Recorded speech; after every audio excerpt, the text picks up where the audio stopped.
नमस्कार दोस्तों। इस वीडियो में हम पढ़ेंगे पश्चिमी मरुस्थल के बारे में।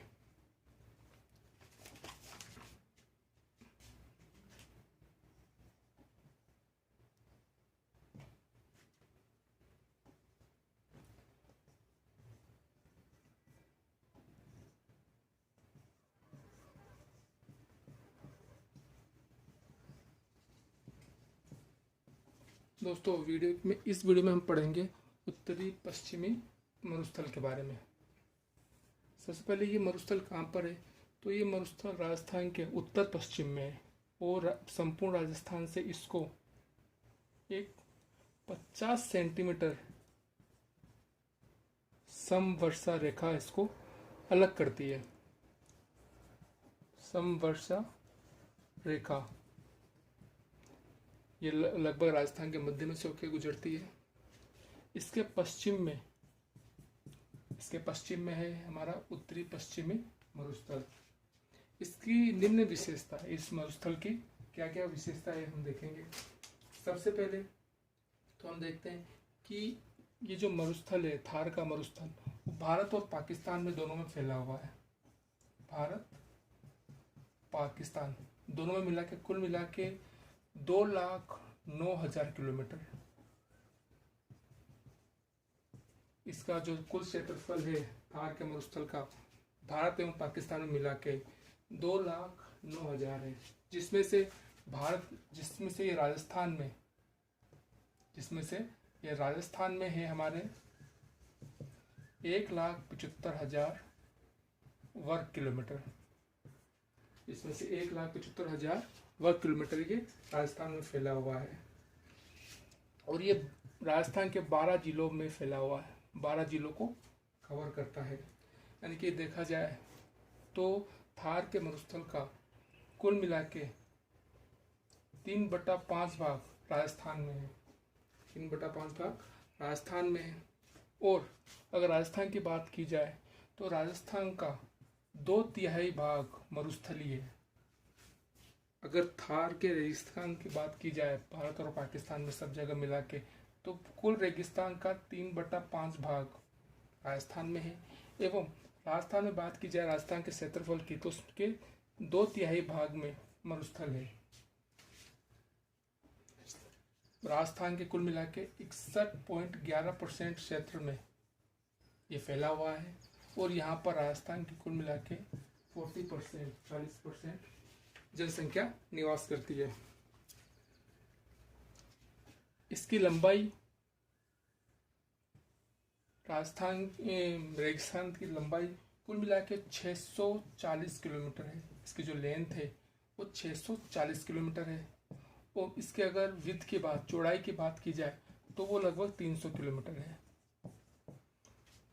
एवं इसका जो ढाल है वो उत्तर पूर्व से पश्चिम दक्षिण की ओर है। इसका जो ढाल है वो पूर्व उत्तर से पश्चिम दक्षिण की ओर है। इसलिए जो इसकी नदियां है वो पश्चिम दक्षिण की तरफ बहती है। एवं ये हमने पहले ही पढ़ लिया था कि जो ये मरुस्थल है वो किसका हिस्सा है, टेथिस सागर का। किससे निर्मित है, किससे बना है, टेथिस सागर का अवशेष है। इसके अलावा थार का मरुस्थल विश्व में सबसे अधिक जैव विविधता, जनसंख्या घनत्व, जनघनत्व यानी कि जनसंख्या घनत्व एवं सर्वाधिक आबादी वाला मरुस्थल है। विश्व के जितने भी मरुस्थल है उसमें सर्वाधिक जैव विविधता, सर्वाधिक जैव घनत्व एवं सर्वाधिक आबादी जो पाई जाती है वो थार के मरुस्थल यानी कि उत्तरी पश्चिमी मरुस्थल में पाई जाती है। थार के मरुस्थल की जो औसत ऊंचाई है, हाइट है, वो है 200 से 300 मीटर।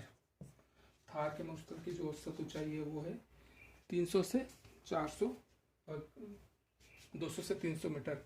एवं अफ्रीका में जो मरुस्थल पाया जाता है अफ्रीका में, उसका नाम है ग्रेट पैलियो आर्कटिक अफ्रीका मरुस्थल। अफ्रीका में जो मरुस्थल है उसका नाम है ग्रेट पैलियो आर्कटिक अफ्रीका मरुस्थल।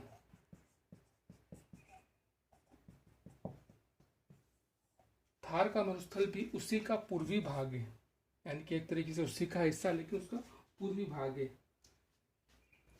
यहाँ पर जो पौधे पाए जाते हैं वो लंबी लंबी, लगभग 20 से 30 फीट लंबी उनमें मूसला जड़ होती है। इस प्रकार के जो पौधे होते हैं उनको बोलते हैं फ्रिएटोफाइट्स। क्या कहते हैं? फ्रिएटोफाइट्स। फ्रिएटोफाइट्स कहते हैं। यहाँ की जो मिट्टी है वो पाई जाती है वो है रेतीली बलुई मिट्टी।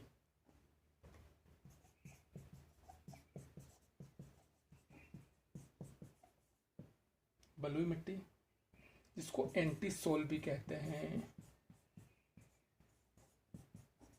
तो एक क्वेश्चन आ सकता है कि एंटीसोल कहाँ पाई जाती है? तो एंटीसोल पाई जाती है मरुस्थल में, थार के मरुस्थल में। तो ये थी राजस्थान की कुछ विशेषताएं। और यहाँ पे जो बरसात होती है, जो वार्षिक बरसात होती है वो होती है 20 से 50 सेंटीमीटर। यहाँ पर जो वार्षिक जो बरसात होती है कितनी होती है? 20 से 50 सेंटीमीटर। तो कुल मिला के थार का मरुस्थल, ये जो मरुस्थल है वो कहाँ कहाँ फैला हुआ? भारत पाकिस्तान में कितना है इसका वर्ग क्षेत्रफल? 2,09,000 वर्ग किलोमीटर। राजस्थान में इसका हिस्सा कितना है? 1,75,000 वर्ग किलोमीटर। राजस्थान के कितने जिलों में फैला हुआ? 12 जिलों में। और कुल मरुस्थल का, भारत और पाकिस्तान में मिला के जितना मरुस्थल है उसका कुल मरुस्थल का 3/5 भाग कहाँ पर है? राजस्थान में है।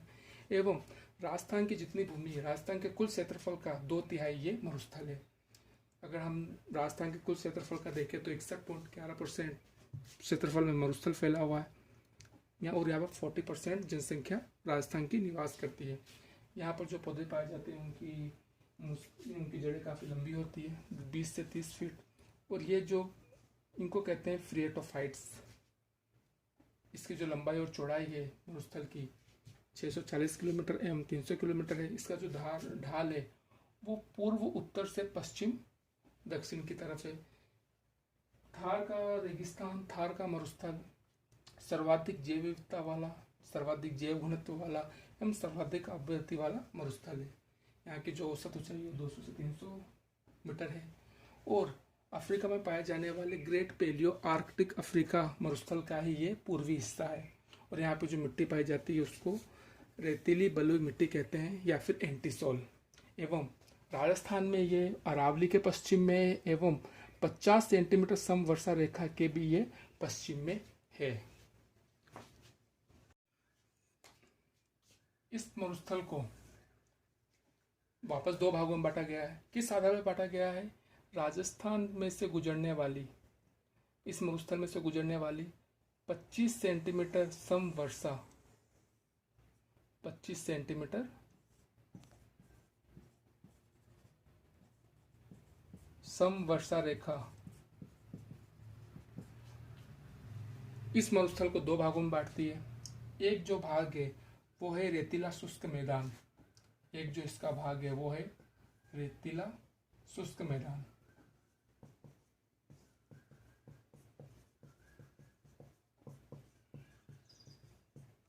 एवं दूसरा जो हिस्सा इसका हिस्सा है वो है अर्ध शुष्क मरुस्थल।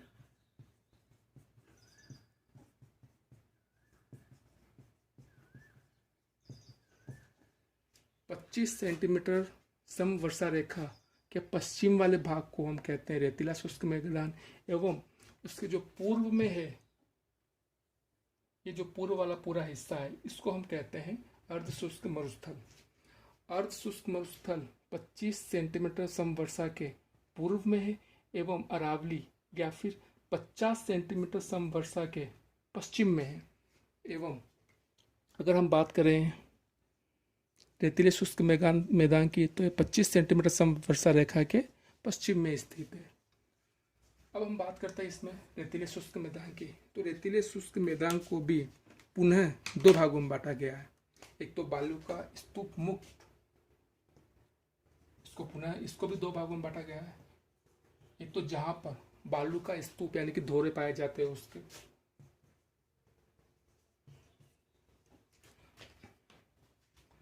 एक है इसको पुनः दो हिस्सों में बांटा गया है।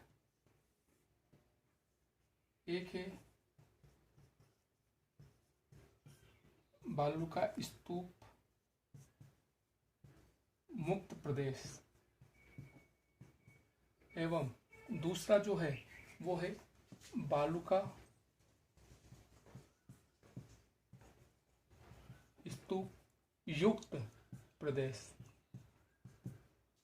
तो इसको दो हिस्सों में बांटा गया है। एक तो बालू का स्तूप युक्त एवं एक मुक्त, जहाँ पे यानी कि जहाँ पर टीले वगैरह नहीं है। तो अब हम बात करते हैं सबसे पहले इसकी बालू का स्तूप मुक्त प्रदेश। तो ये जो प्रदेश है वो यहाँ पर है, लगभग यहाँ पर है। कहाँ से कहाँ पर प्रारंभ होता है वो हम देखते हैं। ये प्रारंभ होता है जैसलमेर के पोखरण एवं जोधपुर के फलौदी एवं बाड़मेर के बालोतरा। अब इसको मैं यहाँ पे आपको जूम करके दिखाता हूँ।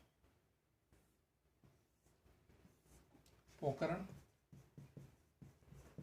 जो जैसलमेर में है, फलौदी जोधपुर एवं बालोतरा जो कि बाड़मेर में है, एवं जैसलमेर। इनके मध्य का जो क्षेत्र है, ये मध्य का, इसको हम कहते हैं बालू का स्तूप मुक्त प्रदेश। इसको हमादा भी कहते हैं। ये चट्टानी प्रदेश है, ये चट्टानी एरिया है, एवं इसी को चट्टानी मरुस्थल भी कहते हैं। चट्टानी मरुस्थल कहाँ किसके बीच में है? ये पोखरण, फलौदी एवं बालोतरा के मध्य में है। एवं पोखरण एवं बालोतरा यहाँ पर कुछ पहाड़ियाँ है, अवशिष्ट पहाड़ियाँ है, अवशिष्ट पहाड़ियाँ जिसको हम कहते हैं मगरा। जितनी भी अवशिष्ट पहाड़ियाँ हैं उनके लिए जो वर्ड यूज मिल जाता है वो है मगरा। ठीक है। इसी एवं यहीं पर भूमि के नीचे एक जल की पट्टी है जिसे हम कहते हैं लाठी सीरीज। यहीं पर एक लाठी सीरीज, ये एक्चुअली भूमिगत जल पट्टी है जो कि इसी एरिया में पाई जाती है। एवं जो आकलवुड का फॉसिल पार्क है वो भी यहीं पाया जाता है, जहाँ पर विभिन्न प्रकार के जीवाश्म रखे हुए हैं। जैसलमेर में है, क्या नाम है? आकलवुड जीवाश्म पार्क जैसलमेर में है, जहाँ पर विभिन्न प्रकार के जीवाश्म रखे हुए हैं। और इन जीवाश्मों से पता चलता है कि ये जो हिस्सा है ये तैतीस सागर का हिस्सा है, तैतीस सागर से बना हुआ है। तो ये था हमारा बालू का स्तूप मुक्त प्रदेश, जो कहाँ पे फैला हुआ है? पोखरण, फलौदी एवं बालोतरा। पोखरण जैसलमेर, फलौदी जोधपुर एवं बाड़मेर में बालोतरा। इनके मध्य में जो है इसको हम हमादा या फिर चट्टानी मरुस्थल भी कहते हैं।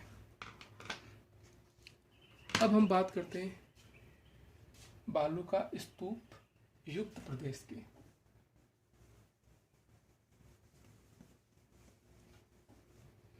तो यहाँ पर ये जो बाकी का जो क्षेत्र है, यहाँ पर विभिन्न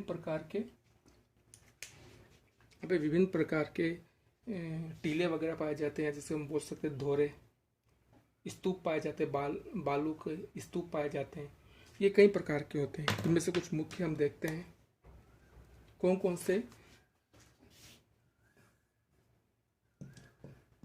कौन से टीले पाए जाते हैं। टीलों के कई प्रकार हैं। सबसे पहला अगर अपन देखें तो अनुदैर्घ्य। अनुदैर्घ्य बालू का स्तूप।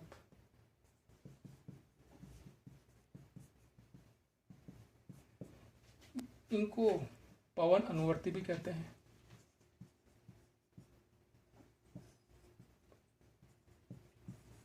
क्योंकि ये हवा चलती है उसके समांतर बनते हैं। जैसे हवा इधर चल रही है तो ये हवा के समांतर बनते हैं, इसलिए इनको बोलते हैं पवना अनुवर्ती या फिर अनुदैर्घ्य, क्योंकि ये हवा के समांतर होते हैं। ये मुख्य रूप से जैसलमेर में है, जोधपुर में है एवं बाड़मेर में। ये यहाँ पर मुख्य रूप से पाए जाते हैं। सेकेंड का टाइप का हम स्तूप देखते हैं, वो है अनुप्रस्थ। अनुप्रस्थ बालू का स्तूप। अब इसमें क्या होता है कि अगर समझ लो सामने कोई बाधा आ गई तो जो मिट्टी है, जैसे पवन इधर चल रही है तो मिट्टी जो उड़ के जा रही है उस बाधा के कारण इकट्ठी हो जाती है, और ये जो हवा का बहाव इस तरफ है और ये इसके समांतर बन गए, लेकिन 90 डिग्री के कोण पर, इसलिए इनको बोलते हैं अनुप्रस्थ बालू का स्तूप। ये पाए जाते हैं वहीं जैसलमेर में, जोधपुर में, बाड़मेर में। इसके अलावा झुंझुनू एवं चूरू, यहाँ पर ये पाए जाते हैं। अब सेकेंड है, थर्ड जो है वो है हमारा अर्धचंद्राकार।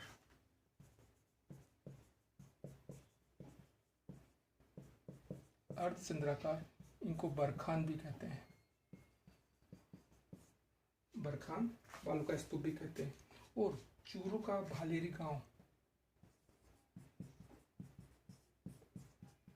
चूरू का भालेरी गांव इसके लिए प्रसिद्ध है। इसके लिए अर्धचंद्राकार, या फिर क्योंकि इसमें जो आकृति बन जाती है वो इस प्रकार से बन जाती है, इसलिए इसको अर्धचंद्राकार बालू का स्तूप कहते हैं। इसके अलावा ये भालेरी गांव के अलावा ये पाए जाते हैं सूरतगढ़ में,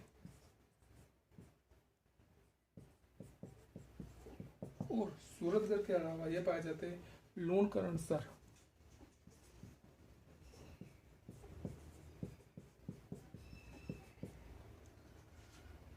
यहाँ पर ये पाए जाते हैं। अब अगला जो है वो है सब्र काफिज।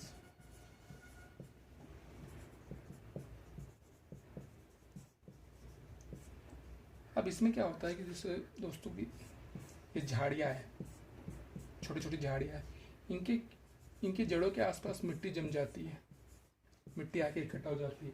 तो इस प्रकार के जो बालू का स्तूप है इसको हम बोलते हैं सब्र काफिज। झाड़ियों के किनारे ये बनते हैं और ये लगभग सभी जगह पाए जाते हैं। एक है तारा बालू का स्तूप। इसकी जो आकृति होती है वो तारे के समान होती है, इसलिए इसको बोलते हैं तारा बालू का स्तूप। यह पाया जाता है पोखरण में, सूरतगढ़, इसके अलावा मोहनगढ़, इस एरिया में ही पाए जाते हैं। एक होते हैं पैराबोलिक।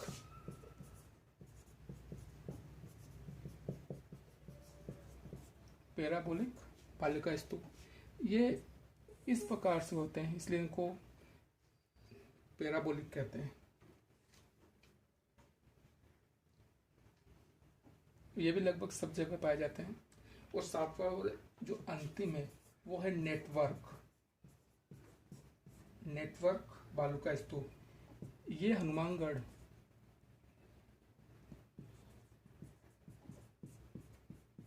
हनुमानगढ़ से हरियाणा के हिसार भिवानी तक पाए जाते हैं, भिवानी तक पाए जाते हैं।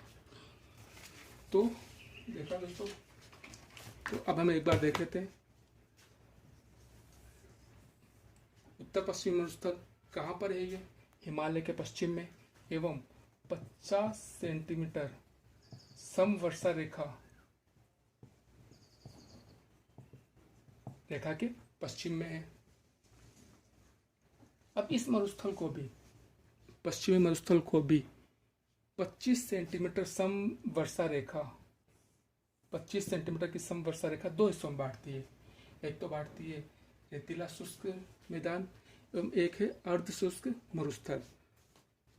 रेतीला शुष्क मैदान है वो है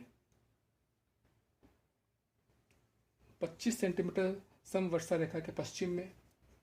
इसको पुनः दो भागों में बांटा गया है। एक तो बालू का स्तूप मुक्त प्रदेश एवं बालू का स्तूप युक्त प्रदेश। मुक्त प्रदेश से हमने देखा पोखरण, फलोदी एवं बालोतरा के मध्य में है। या ये चट्टानी मरुस्थल है, इसको हमादा कहते हैं। पोखरण से बालोतरा के साइड में जो अवशिष्ट पहाड़ियाँ पाई जाती हैं उनको मगरा कहते हैं। अब बालू का स्तूप युक्त प्रदेश, ये जो बाकी का एरिया है, यहाँ पर बहुत से टीले पाए जाते हैं, धोरे पाए जाते हैं।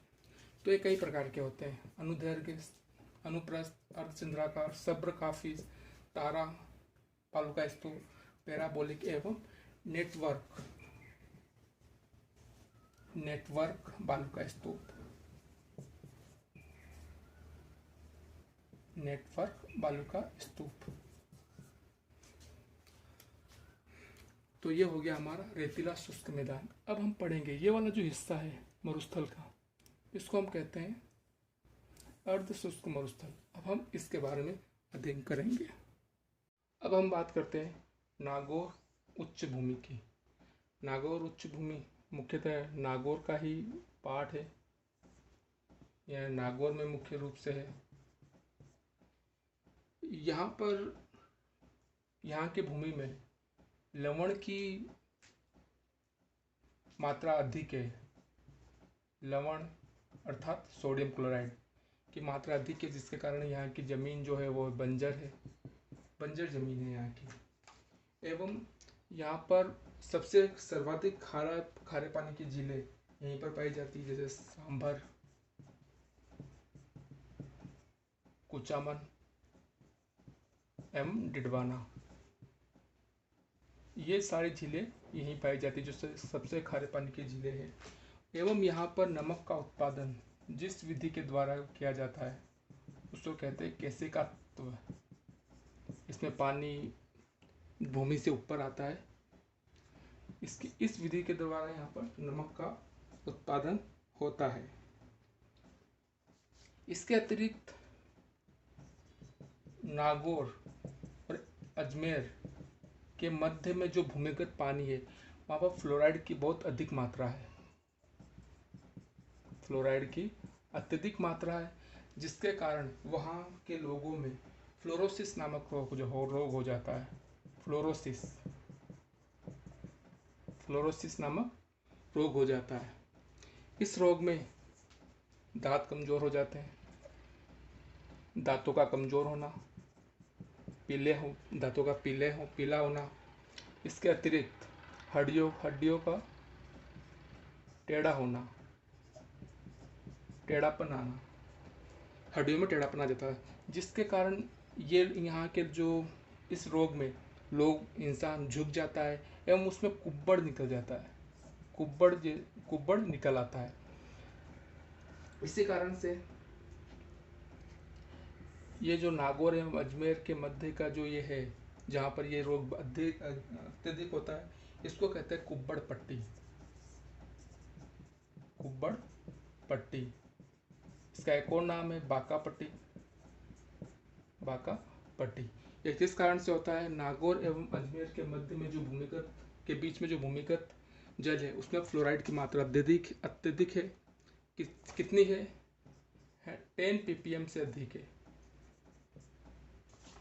जिसके कारण क्या रोग हो जाता है? फ्लोरोसिस रोग हो जाता है। इसमें दांत पीले हो जाते हैं एवं हड्डियाँ टेढ़ी-मेढ़ी हो जाती है, जिसके कारण कुब्बड़ निकल आता है। इसीलिए इसको हम कुब्बड़ पट्टी कहते हैं। इस रोग से, फ्लोरोसिस रोग से सर्वाधिक जो पीड़ित जिला है वो है नागौर। अब हम बात करते हैं हमारे अगले लूनी बेसिन अथवा गोडवाड़ प्रदेश के बारे में।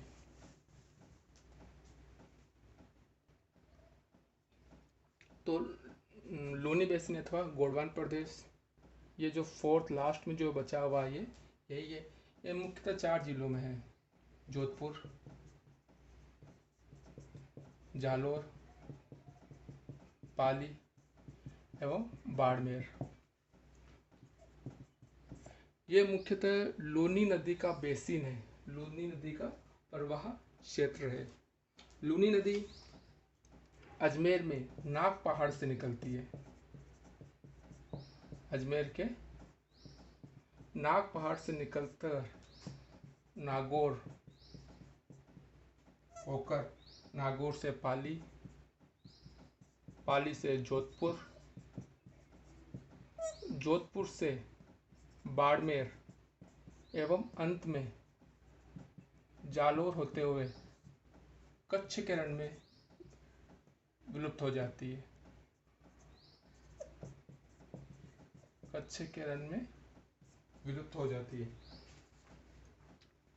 लूनी बेसिन इसी का प्रवाह क्षेत्र है। यहाँ पर बाड़मेर में बालोतरा के बाद, बालोतरा से पहले जो ये लूनी नदी है वो मीठी होती है, मीठे पानी की होती है, लेकिन यहाँ पर इसके बाद में ये खारी हो जाती है। इससे पहले इसका जल मीठा होता है लेकिन बाद में खारा हो जाता है यहाँ पर मिट्टी, यहाँ की मिट्टी वगैरह से मिलकर, इसीलिए इसको खारे मीठी खारी नदी भी कहते हैं। लूनी नदी को मीठी खारी नदी भी कहते हैं।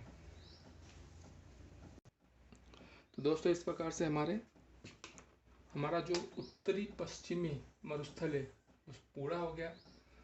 अब हम अगले वीडियो में जानेंगे राजस्थान के अन्य भौगोलिक प्रदेश अरावली, पूर्वी मैदान एवं दक्षिण पूर्वी पठार के बारे में।